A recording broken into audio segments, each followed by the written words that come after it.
ফলতা বিধানসভার অতীতের সমস্ত রেকর্ডই কিন্তু বদলে গেল গতকাল। কি ছিল এর আগের রেকর্ড? 2021 সালে যে বিধানসভা নির্বাচন হয়েছিল তাতে তৃণমূল কংগ্রেস 40,000 ভোটে জিতেছিল ফলতায়। শুধু তাই নয়, 2024-এর লোকসভা নির্বাচনে বিধানসভা ওয়ারি ফলতায় সেখানে অভিষেক বন্দ্যোপাধ্যায় 1,67,000 ভোটে তিনি জয়ী হয়েছিলেন।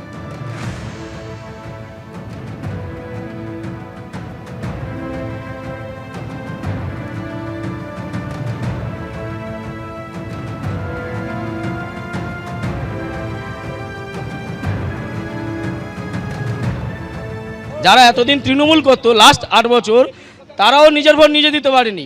তারা যেই ভোট দেওয়ার সুযোগ পেয়েছে, এটা কেবলমাত্র ভারতীয় জনতা পার্টির অন্যান্য রাজ্যে এবং কেন্দ্রে সেই শাসনকে দেখে তারা গণতন্ত্রের ওপর আস্থা রেখে ভোট দিয়েছে।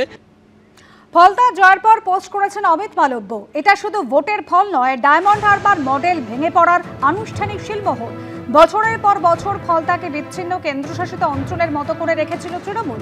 কোনো গণতান্ত্রিক অধিকার ছিল না, মানুষের মতামতের কোনো গুরুত্ব ছিল না।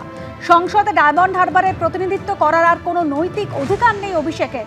বিজেপি কর্মীদের হুমকি দিয়ে বলেছিলেন ভোটের ফলের পর আরও চুল্লির দরকার হবে। ফলতা এসে লড়ার জন্য কেন্দ্রকে চ্যালেঞ্জ করেছিলেন অভিষেক বন্দ্যোপাধ্যায়। আজ পুরো পরিস্থিতিই বদলে গেল। ফলতায় বিজেপির জয়ের পর পোস্ট অমিত মালব্য।